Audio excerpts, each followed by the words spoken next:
in 2 Kings. We're going to be dealing with the end of the Jewish nation of Judah. She should have learned from what happened to the northern 10 tribes, but she did not. She would not. And now Babylon has come to take her off the scene of history in the period known as the exile. Let's begin then, if we could, in 2 Kings 24:1. In his days, Nebuchadnezzar, king of Babylon, came up.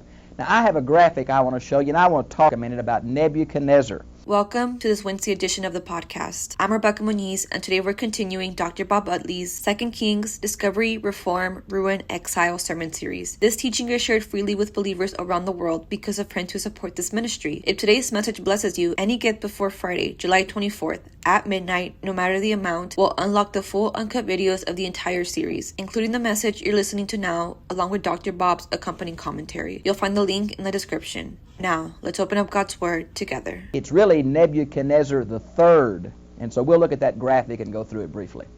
Now, Nebuchadnezzar III was the son of Nabopolassar. He was a very good, successful king. He reigned from 605 B.C. to 562 B.C. He's also called in the Bible Rezer, and sometimes you'll find it Nebuchadrezzar instead of Nezer. His name means Nebo is the protector of the landmarks, which of course means that he was faithful to the Babylonian god Nebo, and that the major deity was Marduk. Okay? Now Nebuchadnezzar took over. His daddy died marching against Egypt. Nebuchadnezzar took over and resumed his fight with Egypt. And the kingdom of Judah, if you'll look at a map in the back of your Bible, the Fertile Crescent that runs from the Tigris-Euphrates river valleys, the mouth of it, all the way up to the headwaters of the Tigris-Euphrates, down the coast of Palestine, and over to the Nile River. Now, the two major cradles of civilization are the Nile River and the Tigris-Euphrates river valley. And guess what's right in the middle? The only land bridge between those two world powers is the Promised Land. And it got walked through many a times. Now, here we have Babylon coming against the king of Judah, and it says he came up, and Jehoiakim. Now Jehoiakim is another hapless fellow. He was the son of Josiah, and he had a real hard time as king. I've got a graphic on his life too I want to show you. Notice that there he is. He was Josiah's son. He was placed on the throne by Pharaoh Necho after Josiah was killed, and I'm going to talk about that in just a second.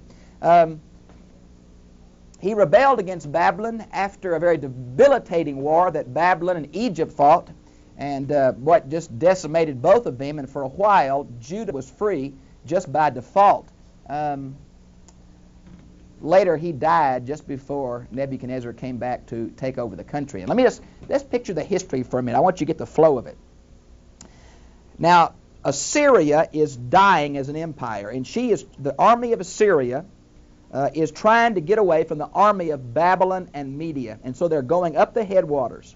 Well, Egypt has reasserted her own strength from the Assyrian Empire, but she's afraid of Babylon, so she wants to protect what's left of Assyria to try to keep a bumper state between her and Babylon. So Egypt moves out of Egypt and moves up the coast of Palestine to try to help the army of Assyria against Babylon. Josiah, who was still maybe in an agreement with Babylon. Remember how the Babylonians came to visit Hezekiah? Well, maybe Josiah had some kind of agreement. He tried to stop Pharaoh Necho II. But in a freak accident, he's the only one killed. Well, Pharaoh went to try to help. He could not stop the powerful Babylonian army. The Battle of Carchemish was fought. He was miserably defeated. So he went back south. He besieged Jerusalem, and Jehoiakim came out and gave up.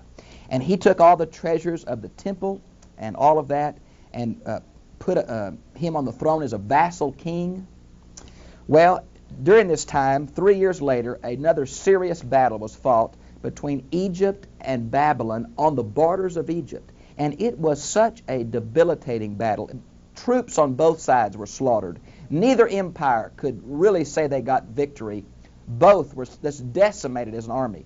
And Judah became kind of independent. Well, during this period, Judah saw her chance to become independent, and she rebelled against Babylon, who, of course, then was in control of that area. And that's where we pick up in this whole deal. Now, notice where it says, through the years, God has really impressed on me to try to provide materials free for those people, particularly in the third world, who just don't have access to libraries and seminaries and Bible study opportunities. So I'd like for you to do two things for us. Number one, many of you have known me for all these 50 years. I really am asking you to help us to fund these biblical centers, both in Africa and Southern Asia. I think you can trust me that your money will go to what you direct it to.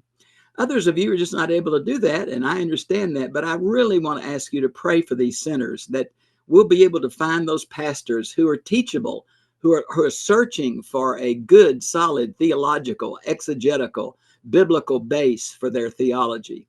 And so I think you can pray or you can give, but we appreciate you. You've been so gracious through the years. I just have not asked you to help us many times. But these centers seem to be the next step that Bible Lessons International or Free Bible Commentary is trying to take. Because his servant for 3 years, then he turned and rebelled against him. And of course, that is that time of that very disastrous war between Egypt and Babylon. All right? And the Lord sent against him bands of Chaldeans, bands of Syrians, and bands of Moabites, and bands of Ammonites. Now what happened? Because of this very debilitating battle, Nebuchadnezzar went back to Babylon to regroup his army. And while he was away regrouping and putting down rebellion in other areas of his empire, he sent these neighboring guerrilla bands, mercenary bands, against the nation of Judah to kind of keep her off balance and keep her occupied until he could come. Okay? Now, notice here in verse 2 it says, the Lord sent. Now, friends, I want you to know the Bible's view of history is that God is in control of the destinies of nations and the destinies of men. And there it is right there. Then it says, surely at the command of the Lord. Now this, in Hebrew, it's the mouth of the Lord, meaning the word of the Lord. Friends, you've got to realize that to a Hebrew, when God spoke, it almost had an independent existence. Like in Genesis 1, God spoke and creation was there, and it wasn't there before. Don't think of Isaiah 55:11. His word goes out, and it'll accomplish what His word wants it to accomplish. It won't come back void. It's almost an independent power. And it came upon Judah to remove them from his sight because of the sins of Manasseh.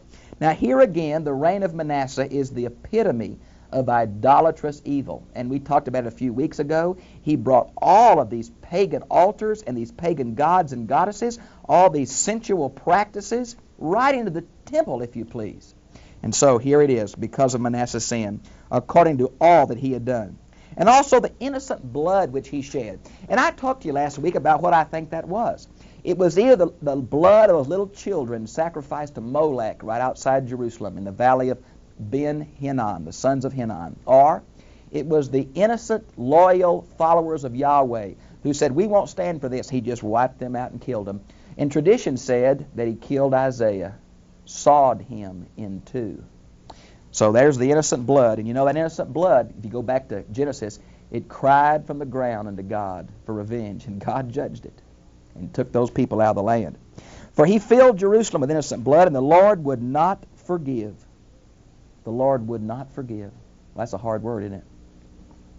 Now the rest of the acts of Jehoiakim and all that he did, are they not written in the book of the Chronicles of the kings of Judah? So Jehoiakim slept with his fathers. Now, you ought to look at Jeremiah 36:30, for it's a rather tragedy thing what happens to Jehoiakim. And Jehoiachin, his son, became king in his place. Now, I've got a little graphic on Jehoiachin I want to show you if I could. Notice his name means Yahweh establishes. He goes by two other names in the Bible, Kana and Jecana, and you'll see it in the genealogies of Matthew 1:11 and 12. He reigned only 3 months. His daddy rebelled against Babylon, and then while his daddy died, here came Nebuchadnezzar, and he was left to take all the blunt. He went into captivity 38 years. But the Jews still believed that he was the legitimate Davidic heir. And they prayed for him and thought about him and longed for him all those years. Now, Jehoiachin, his son, became king in his place. And the king of Egypt did not come out of the land, for the king of Babylon had taken all that belonged to the king of Egypt. Now look, I want you to turn the back of your Bible to your maps. from the brook of Egypt to the river Euphrates. Now let's talk about that. In the Bible, when the farthest limits of the promised land are given, it's the brook of Egypt. You say, oh, does that mean the Nile River? No. It's the brook of Egypt is the Wadi el Arish. And it is down in modern Gaza, and it's before you get to the desert. And it's the southern boundary of the promised land. Now, the river Euphrates, we're not talking about the headwaters or the mouth of the river. We're talking about where it begins up in Syria, where it first starts. It is the headwaters. It's not the mouth. And so it's way north. And you can see on your map what a large area Egypt did have control of, but now Babylon controls. Now, notice if you would where it says Jehoiakim was 18 years old when he became king. Now, if you'll look at 2 Chronicles 36, verse 9, it says he was 8 years old. Now, here's one of those examples when people tell me, I believe the Bible is inerrant, and they say the original manuscripts didn't have any errors. Well, the problem is we don't have any original manuscripts. Closest we come, before 1947, when we found the Dead Sea Scrolls, before that, the oldest Old Testament we had was 9th century A.D., the Masoretic Hebrew text. With the finding of the Dead Sea Scrolls, we go back to about 1 or 2 or 3 or 10 B.C., and we found the Masoretic text is very accurate. But there are problems like this. Thank you for joining me on this Wednesday. It's a joy to walk through Scripture with you. This ministry continues because friends like you help make biblical teaching freely available around the world. If today's message ministered to you, remember that any gift before Friday, July 24th at midnight unlocks a complete, uncut 2 Kings Discovery, Reform, Ruin, Exile sermon series. The full video of today's message and Dr. Bob Utley's commentary to study alongside it. The link is in the description. Until next time, may the Lord bless you and keep you.